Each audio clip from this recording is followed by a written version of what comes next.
programming, I call it, our mental programming, where we recall something that happened and we have attached emotions to it that causes us to respond in a particular way, prevent us from having what we want. If you have guilt, the programming around guilt will prevent you from having everything, not one thing. Right? That's the truth. I've seen it thousands of times. As soon as we shut off the programming of guilt, people are creating massive amounts of things. It's unbelievable.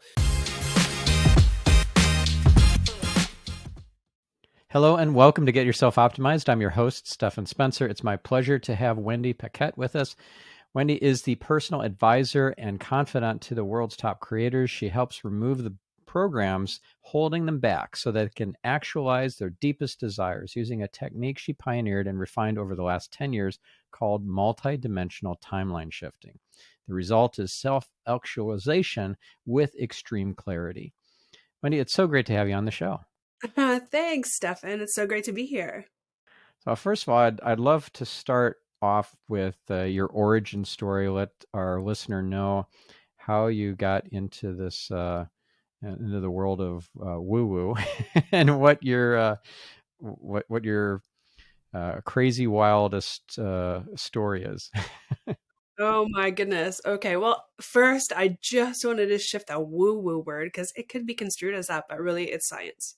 If you like quantum physics and even new science, because it's things that we haven't even realized yet. So I always leaned away from the woo-woo. I guess that's why. Anyway, yeah, my story came from, I suppose, always a deep-seated curiosity for fun things, new things, energetic things. And I was doing, like, fast forward. So I was doing this work. I was always interested in alternative therapies. That's always been since I was a teenager. To be honest with you, it was my 16th year. So I was 16 years old. And at the time I had a boyfriend, if you can call them that, at that young age, who got a hold of a magic book my mother had at my house and was playing around with it while I was at school one day. And I came home, and it was around Christmas time for him to share this, cool thing he learned out of this magic book, which was how to make this ring disappear. And the interesting thing about it was he was using this book, teaching himself how to do this magic trick. And he tells me, I got to tell you something. He shows it to me. He says, watch this. First, watch this. He has a ring that he had bought me for Christmas that I knew about. In this ring box, he puts this kind of like, what do you call those kerchief do-rag things over top of it. He says, okay, so see it? It's in there. I take the do-rag off, open it up. Now it's gone. I'm like, wow, that's a cool trick, man. That's like super cool. He's like, I know. I'm like, do it again. He goes, okay, well, I have to tell you something first. When I was learning how to do this, I had this thought pop into my head that I don't need all these trickery. I'm just going to make it actually disappear. And I was like, okay. And he goes, and I did. Watch. And he did it again. And I was like, come on. He's like, no, seriously. And so it came down to it where he kept taking away all the pieces of this, like the ring box he took away, the do-rag took away, held it in his hand and showed me that he had the ring there. And that when he closed his hand and then closed his eyes and then opened it, it was gone. It was literally gone. And I was like, what the heck was that? Now at 16, you want to talk your mind blown wide open to all things possible when someone in front of you is making things actually disappear. Not only disappear, but come back. And so for, I don't even know how long, a few days perhaps, we sat up in my room and he brought stuff from downstairs in the living room up to my bedroom. And there was a pile of things there, including like a McDonald's straw. And I heard it hit the palm of his hand, come in, grab it. And then he showed it to me. It was bizarre. Now, at the time, we thought we're like magic because it stemmed from the idea of a magic book. But what we didn't know is that a decade later, I figured out that it was telekinesis. And at 16 years old, when we didn't know any of that stuff, we thought, this is insane. This is crazy. They're going to lock you up. They're going to lock him up because they think that what he's doing is like otherworldly and what have you. And it went on from there. We practiced. Well, I say we sat together, but he practiced. I could never do it. I'm like, tell me what you're doing. So I went right into the deep details of, what is he seeing? How is he doing this? How is he imagining this? Right. So he just, went on to describe it to me. And I tried it, of course, to no avail whatsoever. Anyway, that was the first like mind blown open experience that I had, not realizing what he was doing was actually being tested in universities, even back then. So from that moment forward, my mind was wide open to all things possible. And so I was deeply curious in every way about all things that were alternative or otherworldly. And that led me into, in my later years, maybe a decade later or more, into deep state theta hypnosis and what that could do. And I ended up finding Dolores Cannon when she was still alive. And so I ended up learning her process, like taking her course and learning how to do that. And I was finding that that was my work. People were coming to my house and actually having sessions. And, truth be told, they were having these miraculous experiences on the table, like on the couch at my house while I was doing these sessions. And I was really dumbfounded by all this magical appearance of what was happening. Well, in between, let's just say there's a couple decades in between that first experience at 16 and then in my, later 30s doing the, later 30s doing QHHT, I explored all kinds of crazy stuff and found that a lot of the workings of our universe are energetic. So it made sense to be able to have communications with someone and have them, go into a deep state of mental or brainwave that would allow them to dismiss their outer world and be completely frank with their own truth, which would allow in any of their own truth to change the world they live in. And so while I was doing these sessions with people, I was having moments of being deeply depressed. And I'm thinking, what the heck is going on? Like I'm creating this amazing, facilitating these incredible experiences that are happening with these clients that are coming to my house. And I've, seen so many unbelievable, like, requesting to their, their highest energy to heal them if they have issues, whatever they're doing. I'm seeing all this happen. How can I be depressed? And it was too much for me one day. And I sat at the kitchen table and I looked around and I noticed that everything was perfect. Everything looked perfect on the outside, except on the inside of me. And that was a real problem. So much so that I couldn't receive the reality as I was experiencing in that moment. There's just no way. How am I seeing it? It's happening and I don't feel that way. Why am I not feeling that, what the euphoria that I'm watching them go through? Why am I not creating that type of illusionary magic or something that's otherworldly when I have access to all of this stuff? And to the point of such depression and anger, tears, crying in my house by myself, decided to like go in the bathroom and I'm literally reciting all the things I've ever learned, right? Well, looking at myself in the mirror, staring at myself straight in my eyeballs, pointing to myself saying, listen, if what you hear, and then I'm looking around in the air, like if ask and it is given is true. This is me asking, what is this? What's going on that I can't see with my eyes that's happening in our world? That's the energy around us that's changing all these things that's causing me to feel the way I'm feeling. Drop my gift on me now. What is it? What am I missing? Like I was in that space of something's deeply wrong. I'm missing it. If I could see it in others and support others to get to these magical places, what's wrong that I can't do for myself? It's not making sense.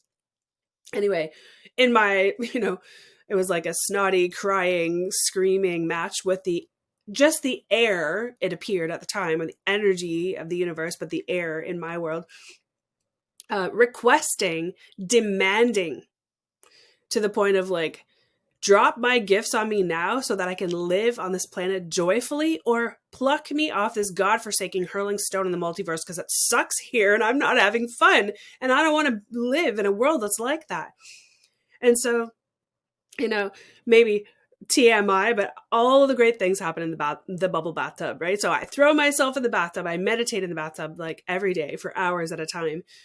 And this time I took myself in there and decided I was going to do, a session on myself as though I was the client. And I know they often say, don't do that, or whatever. At the time, that wasn't something that you did. You had someone else facilitate. Well, I was like, I don't have anybody here, and this is it. This is the end of my rope. Like, it's now or never. And so I actually did a session on myself in the bathtub. And, you know, I suppose I did it with the intention of getting somewhere. And what happened next was like completely life changing. I ended up experiencing a quantum world inside of myself in the bathtub while having aspects of myself walk me through the quantum healing hypnosis therapy session and bring me into those spaces. And so one of the first things you do in QHHT is take someone to their happy place. And so, of course, I'm taking myself to my happy place, and it's a beach, of course, and I'm listening to the water, and I run my hand through the sand, and the sand turns into a vortex. And the vortex opens, and I fall or get sucked into this vortex, and I land in this cement box. And I'm like, yeah, this is no happy place. I'm not sure what that's all about, but here I'm sitting in this room. It's dark, it's dim, it more dim than dark, I suppose. It's cold, it's damp, and it's cement. Like, it's nothing like what I would dream a happy place would be. And I'm sitting there, and I all of a sudden feel myself in, like, I have curiosities and anger and rage, and then all of a sudden I have this aspect that pops out of me that is like questioning me. So there's like two of me and then there's three of me. So it was a literal quantum space of, you know, at the time it didn't seem odd because I think it was in more of, you know, maybe an alpha state or more, maybe deeper into theta, but it was aspects of myself popping out, having a conversation together. And while I'm in this box, I'm looking around thinking, this is no happy space. Like, this is awful in here. And I see to my peripheral side, I see someone sitting at the cement desk. They're sitting there. And an aspect of myself says, what's the matter? Are you afraid? Are you going to look? And of course, my ego self is like, well, yes, I'm going to look. Of course, I'm going to look, right? And in that moment, I turn my head to look. I look over my shoulder, and I see this person stand up. And they have the proverbial robe and sash, and they looked about 7 feet tall. And he stood up, and he started walking around this cement desk. And I'm not a religious person. I was born and raised Catholic, but all religions have a purpose in this reality. But this is like God. The same picture of God that I see on my grandmother's wall, right? The one that you see there, that you see every time you go there. Walking around this desk, and I went in with the intention to get answers, and here comes a master, or what a lot of people would deem a master, walking in front of me with his arms open for a hug. And I'm thinking, in my head, all anger, all emotion disappeared instantaneously. I was like, yeah, I'm a hugger. I can hug. This is inside of my theta experience. So I opened up my arms to hug him, and he's so tall. I could feel the warmth of his belly on my cheek. He was that tall. And I was thinking, okay, this is the first bit of relief emotionally I have felt in a very long time. And so as I'm like hugging him, and I'm like, there's no moment. And he goes, whoop, he disappears inside of me. My initial response is, so that's it? Like, you're gone? Now what? And it was the first time he spoke. He said, your first task is to love with my heart. I'm like, okay. Okay. And that was it. And from that moment, I walked myself through the rest of a QHHT session to hop out of the bathtub and say exactly what every single person that was on my table through a session would say. Did that actually just happen? Did that just happen to me? I said the same thing. So in my deep curiosity, I had no emotions coming out of that, even though it was highly emotional. I came out of that with neutrality, and I went downstairs, and I have this massive library, and I'm looking for answers. I'm like, what just happened? Like, what did he say? What does that mean? Have I ever heard that before? What does it mean? To love with my heart, coming from a master deity. And I was in a frenzy I was looking for answers, I guess, but it was still, that part of it is still kind of blurry. And I remember my husband coming downstairs, and I was sitting in the dark in the basement on the coffee table. My husband comes, sits down on the couch, and he's staring at me. And I'm thinking, I'm trying to go through these books, find answers. And I'm thinking, why is he staring at me? And I'm getting upset. And finally, I'm thinking, oh God, I should just tell him what just happened to me, because I got to share it with someone. But I'm thinking, I can't tell people that I saw God. They're going to think I'm insane, literally insane. And so he was sitting there so long, I finally looked over at him. I said, what are you doing? And he stopped and dead stared me in the face and said, he leaned in and he says, what are you doing? Okay, so I'm thinking, okay, then now's my moment. I'm just going to tell him what happened, because right now I had no thoughts except for my mission of finding out what just happened. So I told him, I said, you know how I do all these really cool sessions and these amazing things happen? Well, I was in a state and I took myself through a session, and God showed up and I talked to God.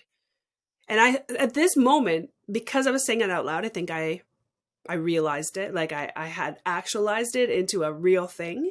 Because up until then, I hadn't said anything. I had no emotions, nothing. Now I'm vocalizing it and I'm bawling.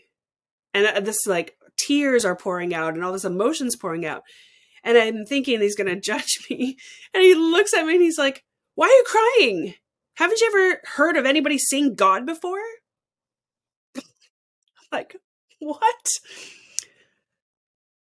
Well, my reality had shifted so much so from that moment that the months after that were very much a blur. It didn't appear that anything had changed until one day, about 8 months later, I had watched my husband create this really amazing opportunity.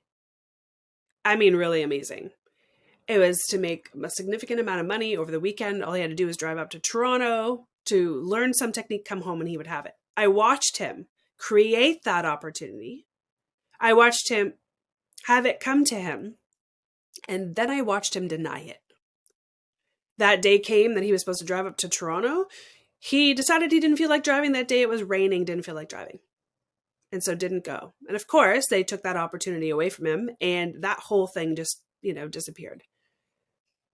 Well, I was so frustrated and angry and irritated about the fact that I watched him want it. I watched him create it. I watched it come to him, and I watched him deny it, that I just couldn't even stand myself. I was so angry. So of course I hopped into the tub again.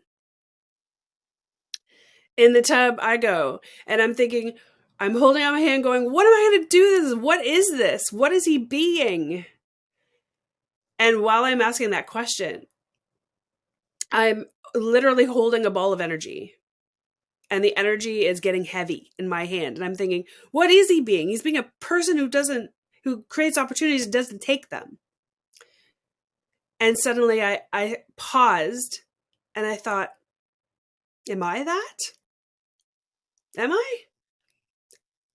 And in that moment, I realized, I'm like, what, this heaviness, this weight was the energy of the programming of what he was being that was showing itself to me. And so I asked, what do I do with this energy in my hand?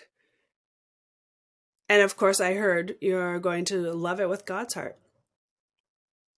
So I took the ball of energy and I held it in front of myself, and I breathed in, and my whole body was very visceral. I breathed in that energy and it was like, my whole body was like breathing in, like every cell I could feel moving or pulling in this energy and changing. And I realized in that very moment, I had no emotions. Now I went from crying and angry and irritated to zero emotions in that very moment. Zero. I was neutral as they get. My first question was, what just happened? What just happened?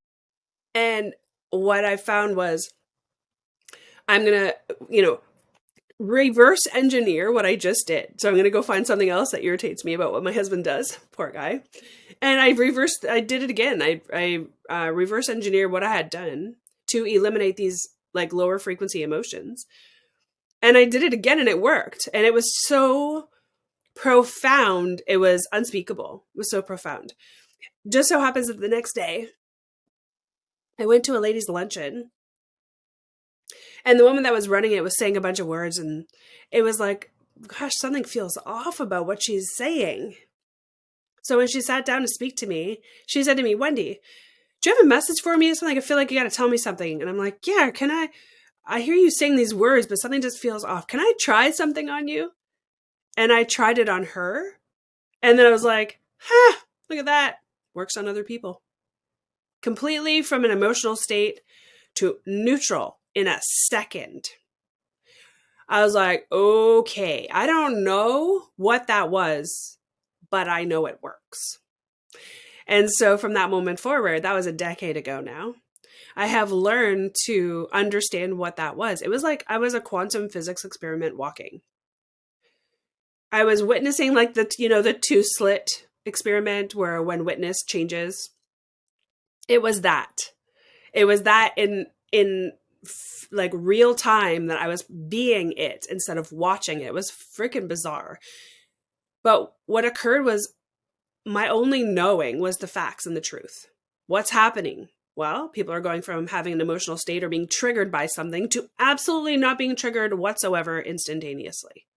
All right, that's energetic transformation, right? With energy in science, you can't create it, nor can you destroy it, but you can transform it. Well, that's what happened instantaneously. How? I'm going to forget asking how because I just know that it works.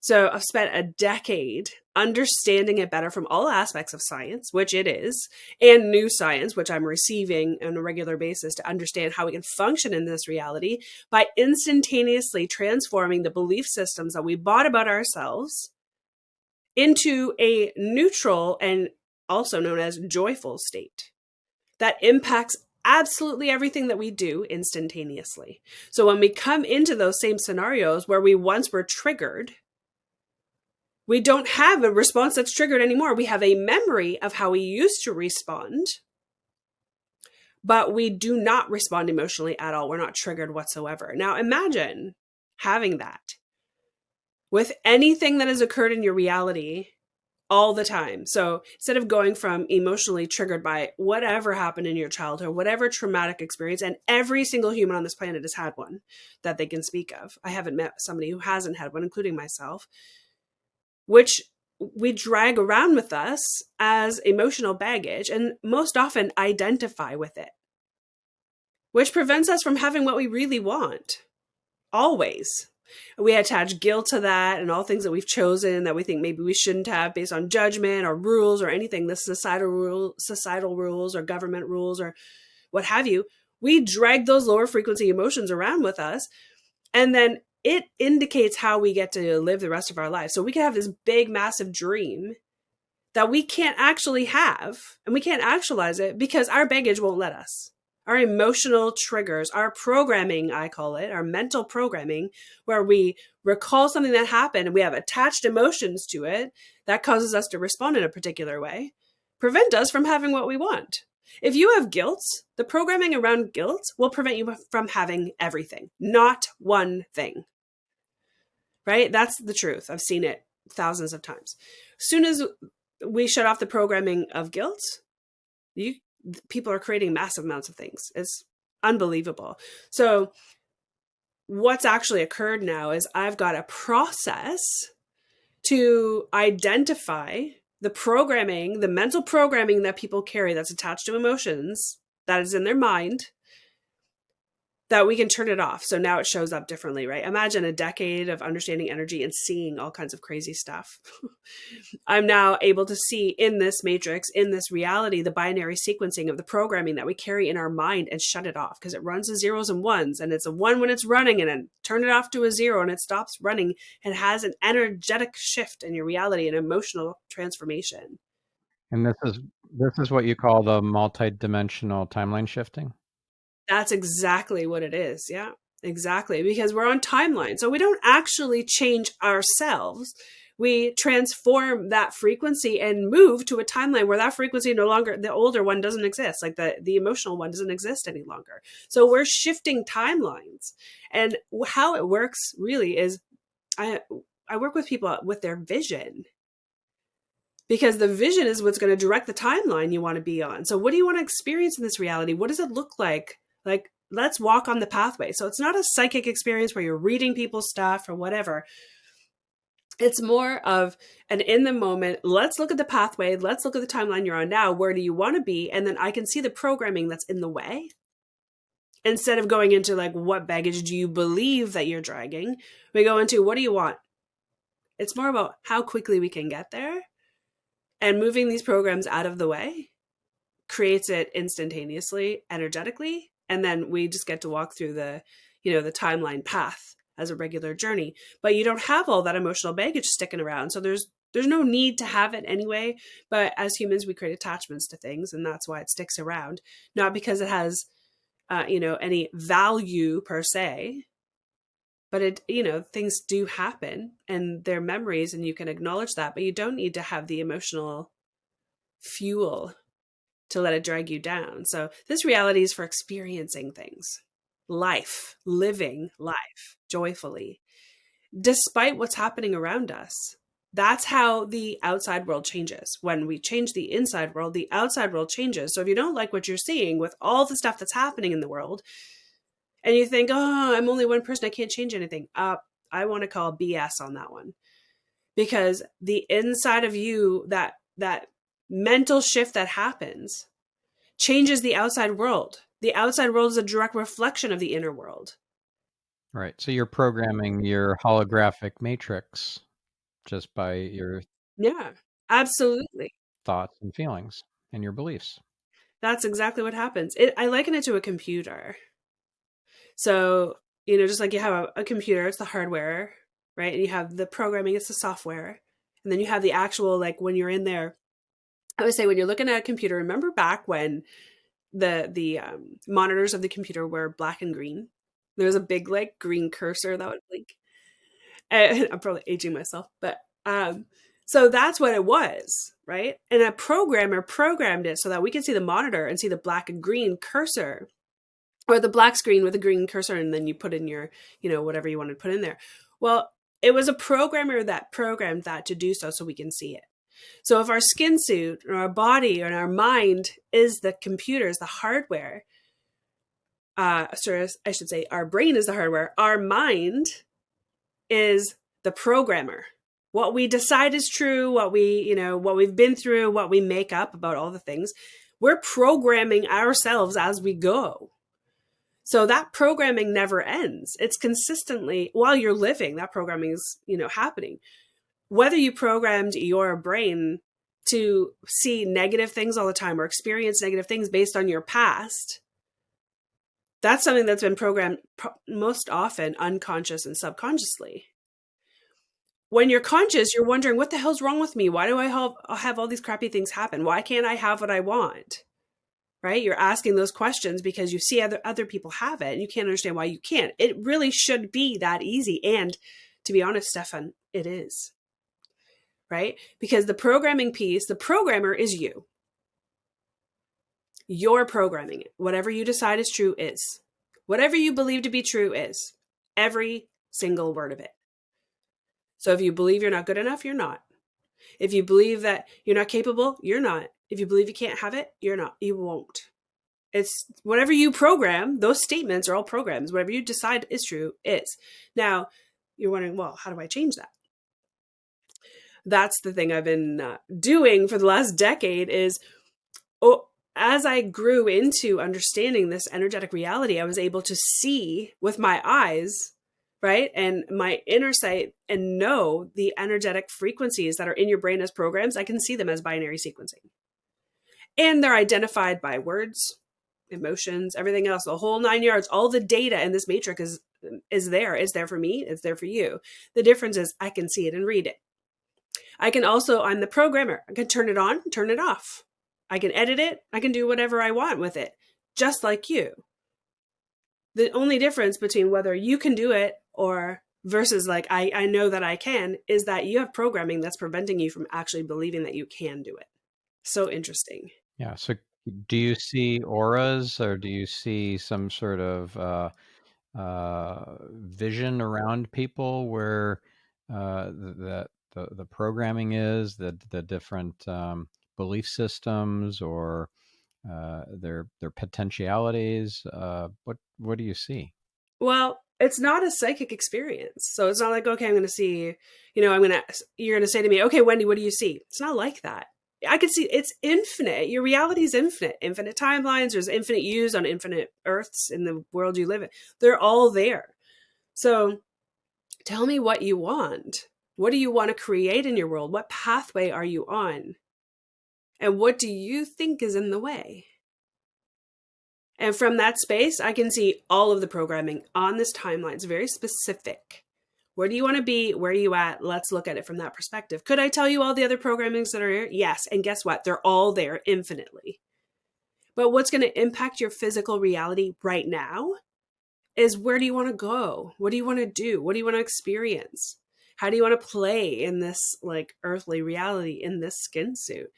Now we're talking, because I can see the pathway now. It's like a road, right? What's in the way? Well, those things come up easily. And there are pillars that I've discovered that every single human has, categories of stuff that's programmed in, from cultural stuff to collective things. Like all those things are too. We handle those right out of the gate, so I don't have to see them later and have them interrupt anything. But once those pieces, including guilt, I find guilt is the number one thing that'll prevent you from having everything. And I mean everything. You have a small bit of guilt about something, you won't have it. You won't allow yourself to, because humans are naturally amazing, naturally loving, naturally giving. If you believe you've done something wrong and you have guilt, you will never allow yourself to have it. You won't feel worthy of having it. So we clean all of that stuff up first. Once all that, those programming pieces are gone, the sky's literally beyond the limit. You can have anything you want. It's easy.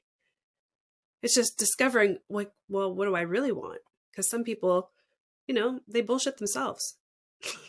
Well, they wanted something because they believe that's what they're supposed to say, instead of what the truth is for themselves. So where does karma fit into this? Karma is a program. You name it, it's a program. If it holds you back and if it prevents you from doing things, it is a program. I get to see it as a binary sequence like everything else. But isn't it also a universal law of cause and effect, like reap what you sow, and across lifetimes? All programming. That's what you believe, right? Because you've been taught it. Imagine, so as naturally, when you connect with your soul, your spirit, do you know right from wrong? Yeah. Are you making choices every day? You still know right from wrong. Do I need to tell you what to do? Do I need to put the parameters there and tell you the rules? Steph, do I need to? Or do you actually know that from birth? So everything we've been taught, follow the rules and do this, for what? To negate the fact that as a sovereign entity in a skin suit doesn't already have the capacity to know right from wrong? It's incredible the amount of programming that we are living with, which is why there's so much anxiety on the planet. We're in a space right now where the frequency of our realities right now on this planet, in this multiverse, is transparency. To me, I call it the age of transparency. We know so much. The dichotomy is, the programming is going, but this, but that, but this, but that. But we know something's different, and we're kind of trying to bust through all of that, because what we know is greater than what we've been taught. And humanity's coming to that now where they're like, well, wait a second. They're questioning everything, as we should, to see the truth. And a question is going to open up that powerful matrix into data. And it's our job to discern and decipher the data to know the truth. It's fascinating, really, truly fascinating. So could you differentiate for our listener timelines versus the multiverse? Differentiate, how so? So a multiverse means multiple universes, right? There's infinite amount of universes, infinite amount of ourselves on each universe. It just goes out forever. Imagine a fractal, right? In science, it's fractalized. It's everywhere. in everything. What was the other thing you wanted to compare to differentiate by? Yeah, so timelines. Timelines. Yeah, lots of different choices and paths that you can go down, and yeah, so like in the movie Sliding Doors with Gwyneth Paltrow. Do you see that movie? You know, I probably did, but it was so long ago, I've forgotten it. Yeah, she either misses the train or catches the train and ends up having completely different life, and they follow both paths. Yes, yes, yes, yes. I mean, that's an extreme version of it, but that's what's available. I mean, that could happen. You know, when you put something down, your keys, and you put it down and you walk away to get a coffee, you do whatever, you go to the bathroom, you come back and your keys are gone. And you're like, I just put them down there. Most people are like, oh, a ghost moved it, or maybe you forgot. You go through a gamut of things that could have happened until you find those keys again. And you hunt the house to come back to find them exactly where that you actually put them down, same spot. You've come in and out very subtly to a different timeline. That's it. Because they all look very similar. They're parallels. So I hasten to ever use past life because I really don't believe in that past or future really truly exist because you are here now. It's always now. And all time and space is consciousness when you have time and space together. There's no past and there's no future, there's now. So you're creating as you go, which appears we've given a label as the future. And we give the label to the past as an experience, which is now data in your computer, right? And so whatever you've decided that you want to hold on to, whatever emotions you attach to it, whatever meaning you give it is going to remain there, and some of the things are going to float away. You're not going to recall them. I don't know where I was going with that anyway, but what came up in my brain when you said Sliding Doors is the most recent movie that I watched. I thought was super awesome as far as a message goes. Was the beginning and the ending of Interstellar. Have you seen Interstellar? I have, yeah, great movie. So the beginning and the end are the two relative pieces. I can barely remember what happened in the middle because they weren't really relevant for a message. But the biggest message is love. Love is the most powerful frequency and can be the fuel to absolutely everything. Really, truly. It is the most powerful thing that we can access.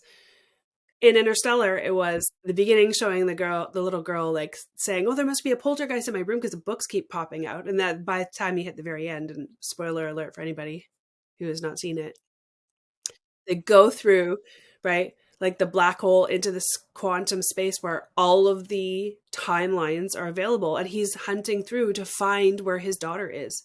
Love got him there. Now he's going through and realizing that he's poking those books through himself, to his daughter. That's what's happening here now. That is the relative expression of us leaving ourselves breadcrumbs to the reality that we would like to experience, generated in the causation of love. Yeah, that reminds me of an episode that I aired uh, recently. It was Ray Brem, and he talked about how he was at a Hoffman process event, and the instructor walked him and the group through an exercise where imagine your 8-year-old self, and you're going to send a message to your 8-year-old self of, you know, I love you. Everything's going to be okay. I'm you in the future.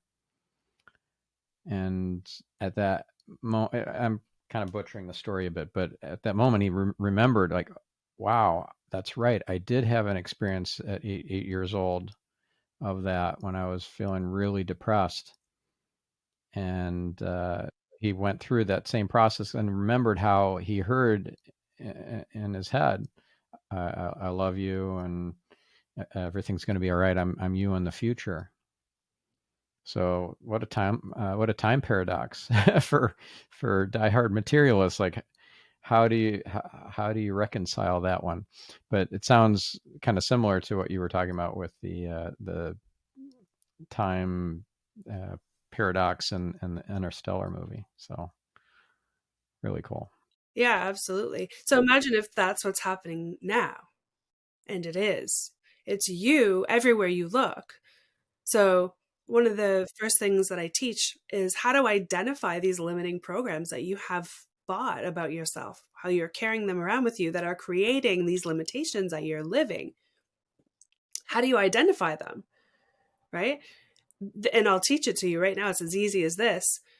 Recognize in the moment that you are emotionally triggered by someone else's experience or something else that's happening, which you would say to you or with you, and you're having a lower frequency emotional experience, meaning lower frequency, anything, in the anger, irritation, I guess you'd say if you looked up lower frequency emotions, you'd discover what they all are. But anyway, anything that makes you feel bad in any way, or angry, irritated, recognize in that moment that you're being triggered by it.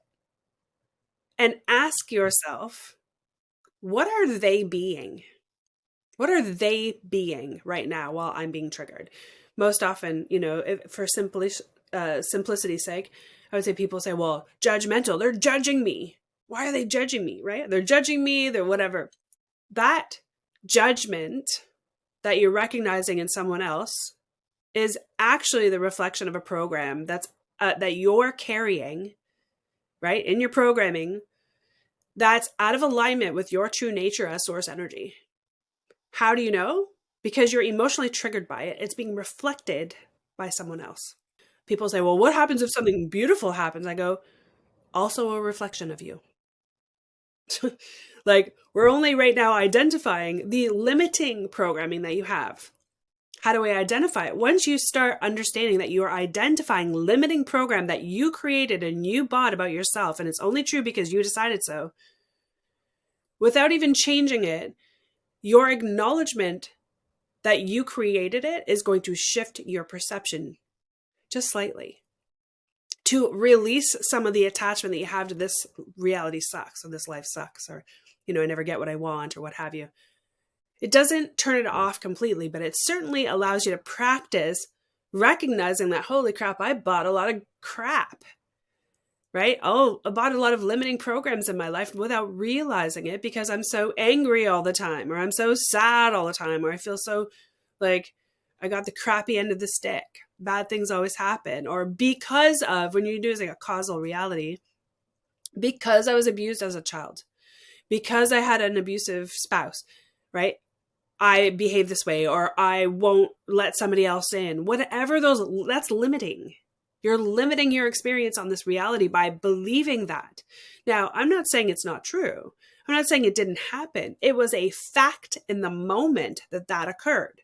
But when you decide what that experience means to you, you've now attached your emotions to it, put value in a lower frequency way, and kept it as programming. So now everywhere you go, you're going to see it somewhere with someone. You're going to be irritated by it, and it's going to remind you of what you experienced and drag you into that experience again to hold you back. Is this different from a thought form, or is it similar to that terminology, thought form? A thought Yeah. Well, my understanding of it is when you think about something enough, it becomes a thought form, which can be thought about enough to become physical. Is that what you're talking about? Maybe not physical, still ethereal, but it is kind of its own entity at some point where you feed it enough energy, emotional energy, or there's a group of people who have a similar thought. And it could be a positive thought form, but usually it's negative, like a fear-based thought form around, I don't know, that this country is going to hell in a handbasket or whatever, and just waiting for the other shoe to drop. And then that becomes a thought form that it's a group thought form that a lot of people are feeding. Yeah. Is it like that? No, it's not. Because those things are, I'm probably out there, they're frequency based, collective quantum thought forms. However, programming is something that is intrinsic, it's to you. You've decided something. It's very individualistic, right? Everybody buys very similar programming. If we were to test the frequencies, they're all going to have a slightly different frequency, but all very much the same. And if it's judgment or guilt or whatever it might be, but it's individual because you've decided. So this reality is comprised of you and your viewpoint and everything you see. an experience. So the inside world reflects in the outside world, and you see it and experience it. Everything you believe to be true, you will experience, including when we change it. So when something you don't like something, or it's not working, or it causes, some type of emotional trigger, you don't have to keep that program. Just like if I was to go in and ask that programmer to come and remember the hardware and the software, we're looking at the monitor and it's green and black. And I say, guess what, guys? It's time to reprogram it to color. And so the programmer goes in and reprograms the computer, and suddenly we see color. It has changed. I don't wake up in the morning and go, gee, I wonder if it's going to be back to black and green. It's color because the programmer put it in there, and now it's color forevermore. Could he change it back to black and green? Okay, he could probably try, but why would anyone? Right? There's so much more now. It's the same thing. So once you bought a program, you're going to live and be directed by that program, just like the computer. It's going to keep being a part of your reality until we shut it off. Is there a program that's still showing up in your life that doesn't serve you, or have you shut all of them off? Always. Could you shut them all off? I don't know. I don't think so. I think, you could have tons of a difference in your reality when you shut most of the lower frequency stuff off that you've bought. There's always going to be something, but like I was saying, it's not a psychic experience. It's what pathway are you on? So I'm walking a pathway. I want to create something in my business. I want to create something in my life. I want to create something with my family. Well, if I've eliminated a lot of the baggage from the past because that's what's hanging around, and now I feel really neutral, really great most of the time, when you feel really great, and that is possible, you're going to choose a pathway where you're going to accelerate and drive yourself higher. At least you'd like to, or something different. You're going to run into some programs that you would never have run into had you not chosen that pathway, that timeline. So are there? Of course there are. How do I know? I'm emotionally responding to something. The people in your life are going to show you your biggest programs from your perceived past because they're your family, right? Maybe your spouse, your children. However, once all those are cleared, the reflection of your transformation internally with those programming is going to show up in your family, right? In your workplace, everywhere you've been close to. All of that's going to change. Relationships absolutely change. In fact, my favorite ones are with marriages too. And you're still going to go, okay, I'm going to create something new, because you still get to live into something. So if you're an entrepreneur, and you own businesses, or you're a CEO, or you're someone in a directional place, you're going to have a target for what's next. The difference is you're going to walk down that pathway with an accelerated experience, because the baggage from whatever programs you had before is not going to drag you down. And now you're going to run into new stuff. How do you know? You're going to be emotionally triggered by something that shows up. A new VC, a colleague, someone new that comes into your life, a situation. So new program pieces that are there always. And we only experience these programs, to be honest with you, is because we're in a skin suit in a physical 3D reality.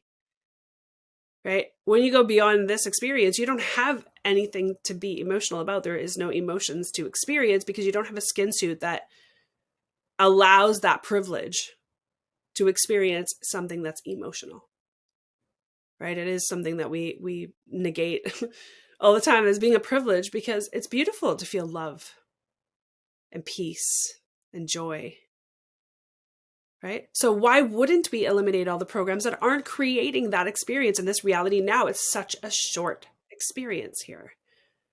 So that's why I love working with the world's elite, because they've already accomplished so many things. Like, really, they've overcome a lot of their own programming on their own. They don't know how, they just have, because they're higher, they're just in a different frequency altogether. But what they do have still is there's this one little monkey on their back that's still there. They've learned to handle it, but inevitably it's still there, and they know it. And it arrives when they least want it to. And that monkey, I call it monkey, to me it's a program, is my favorite thing to eliminate, because for me it's so easy. I am a neutral space of, like, have no judgment, no preconceived anything. Oh, that's what it is. Let's shut that program off. And instantaneously, that sucker's gone. Their whole life changes. Because up until that point, as successful as they are, they still have had that monkey on their back that has initiated, moved them, and supported them into making decisions with it there. That, so call it program, monkey, frequency, has been baked right in everything they've done up until then. And now they can experience the next level with joy and ease without it. It's right there. So easy. So, can you give a few anonymized examples of these monkeys being removed and the life-changing difference it made? Well, there's been many. Ironically, it's relationship based because the money thing is never their issue. And in relationships, they often, I'll say I'm just going to generalize it to make it easier. Their experience in their relationships, and most often their marriages, if they still have one, is that it's the one thing they've never solved, the one thing they still don't understand. Yet they just keep doing what they're doing in order to not have that passionate, loving, exciting experience that they've always dreamed about, that they can create anywhere else but there. When those programming pieces are addressed, it's interesting because it appears like miraculously their spouse shifts to what they always wanted them to be. Now, it has nothing to do with anything wrong. There's nothing wrong there. There's no right or wrong in that scenario. It was an individuated program that was creating the reflection of limitation in something so intimate and so close that they believed they just would never have it. And they probably had looked elsewhere. And they probably tested out other experiences while they were married to never find what they were looking for. And so once those programming pieces got shifted, miraculously their spouse appeared to transform before their eyes and became everything they ever wanted. And the next level experience for them was the most intimate connection with their spouse they have ever had in, say, 30 years. That changes the game. Not only did it change for them, it changed for their spouse because their spouse now experienced them as being different. And their family saw a complete transformation right before their eyes, not having any clue what had happened. Oh, yeah, we noticed you've been getting along way better. You look like you laugh more, you talk more, you have fun more. Now you're going on vacations and actually sharing experiences where we never have known you all to do that. Very different. Very, very different. So, would you say that the your client and the spouse shifted timelines or together, or did your client shift to a timeline where the spouse and the family and everybody is different? Yes. When you shift timelines, you're having an individuated experience. Because you're the observer. Yes, absolutely. You're in it, right? You're experiencing it. You are the observer of your own reality. And when you shift, you move to a timeline where that experience desired is present. Sometimes when we do that, the people that we think are going to be in our lives suddenly like kind of disappear. It's like you just don't communicate with them anymore. They're still on the old timeline doing the same old thing, but on the new timeline, because they're not aligned with your vision where you're headed and they weren't in support of, or everything was out of alignment, they're no longer around. They suddenly, I don't know, if it's a partner, maybe they ask to be bought out, or right, things change. So I'm always saying, listen, there's no guarantees that when you want a relationship to be enhanced or better in some way, shape, or form, that by shifting these programs, they're still going to be around. Because if it's out of alignment, if their experience and them being in your world is no longer in alignment with what you really want, it won't work out the way you think it, you'd like it to. What you get to do is choose for your higher experience so that you can experience that. It might not be with that same person. You have to be willing to let everything go in order to have what you want. So you need to let go of the things that you believe have meaning in your life. Let them go, as in like, okay, I'm going to let them all go. If they, disappeared, I'm okay with that. And if they don't, I'm okay with that too. And the holistic experience of actually letting them go allows more higher frequency love to come in. And then what you're after then arrives, whether it's with them or someone else. That's what occurs. So it's a very unique experience. And believe me, that those type of experience, yes, they happen. And I've experienced many, many, many of them in the last decade. And it takes a little bit to get there because there's so much garbage that we carry around. Like cleaning, when I work with people to clean up all the basic programming that most humans has, it takes 3 months. I would love it to be faster, but the detox experience when you're doing energetic work is real, right? I've made myself really sick multiple times, not because I wanted to make myself sick, but because I got so excited about a group of programming I found. I shut it all off at the same time and instantaneously created like lung and sinus infection within hours because the detox was so fierce. My experience of what happens is the programming that you bought, the frequency itself carries a resonant toxin in your body. And when we turn off the binary sequence of that frequency, that programming, your body spits out the toxin because it's no longer resonating. Right. So it's, the tuning fork experience. So when it does that, if you're carrying a lot of that toxin, your body's going to go into major like healing crisis instantaneously. And that does occur. So we get there as quick as we can without being harmed, like having, a horrible experience with our bodies, because our bodies are the gift that we have.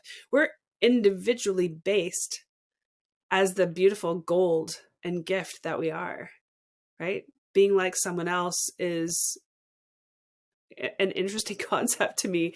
If you're an entrepreneur and you want to make a lot of money, start being you. Be you, be your genius. Do all the great things, the easy things, the stuff that comes naturally, and speak your language, because that's the gold. You'll make more money than you ever dreamed of because people are requiring that frequency of you, not the version of you that's mimicking someone else that has a process that's doing whatever. Discover your own process and use it, because you can only get certainty in this reality by being what it is. So I'm 100% certain that my processes work because I was my first experience, right? I was my first, client. I was my first experience, my first success, all the things. I've never had it not work.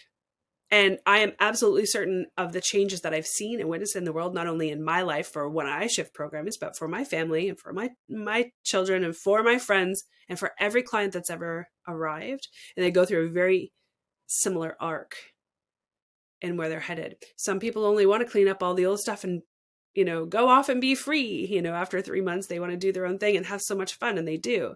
And some want that next level experience that takes I would say about 10, 11 months.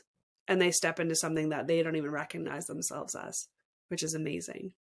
How much is it in this process to go through with you, and how does it work, and how does our listener start to work with you?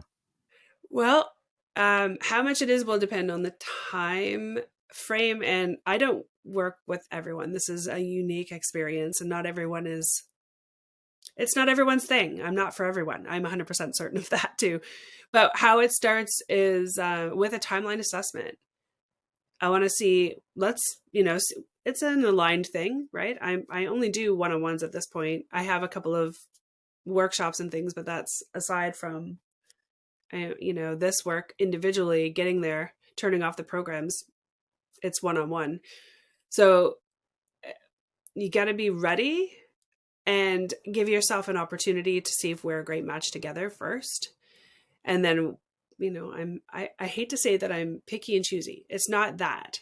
It's that there are certain people that tell themselves lies about what they really want because that's what they believe to be true. And a lot of that programming is interesting to work with. So I like to be joyful in my reality. So someone who's at that space where they know that I'm their person and this work is for them, then do a timeline assessment and let's get down to it. Let's go in there. I'll go in with you and we'll look at where you are, where you want to be, and what's in the way, and discuss it to see what's truly available and possible. I mean, everything is available and possible. Everything. It's whether you're really truly willing to have that level of transformation. That's the difference. So speed is my thing. And I always say people don't pay me because I'm the only one on the planet that can do it. There's probably other people doing it in their own unique way. And everyone can do this. Is it your passion? Do you really want to do this? Do you want to take your lifetime to figure it out? Probably not. Right? And you could if you wanted to. I believe everyone can do it. And, that's why I say people pay me for speed, not because I'm the only one who can. So I only have the results that get created in my world, and I'm willing to go there. I love speed. I love joy. I love peace. And that's what I like to experience my world as. And so someone who's in that space, we're like, yeah, if you think you can't change the world you're existing in, I'm here to tell you different, because you can. Yeah, absolutely. And the experience is real and true. So Awesome. does that support where you would go on my website, wendypaquette.com, and there's timeline assessment on there. And I believe I've also given you a link for your listeners, which has $100 off that assessment. Yes, thank you for that. I guess you'll drop in your notes somewhere because I can't remember what it is. I'll put it in the show notes for the episode. Yes. It's also, I'll just mention it here. It's wendypaquette.as.me/Stephan. Yes. Awesome. And then I'll give you $100 off the assessment. Great. All right. Well, thank you, Wendy. Thank you for being so open with your journey and all the taking us on a wild ride. Yeah, it was awesome. Oh, I felt like I just spoke the whole time about a story, and I didn't get to play around with you a little more like I would. So maybe we'll have to do a part 2. But what I want to share with you and with your listeners is what I find is people who have done deep inner work, like they've done EMDR or MDMA, when they discover me, and it's often after that, they think, oh my gosh, I put myself through all of that work to come to you to find that we could shut it off instantaneously.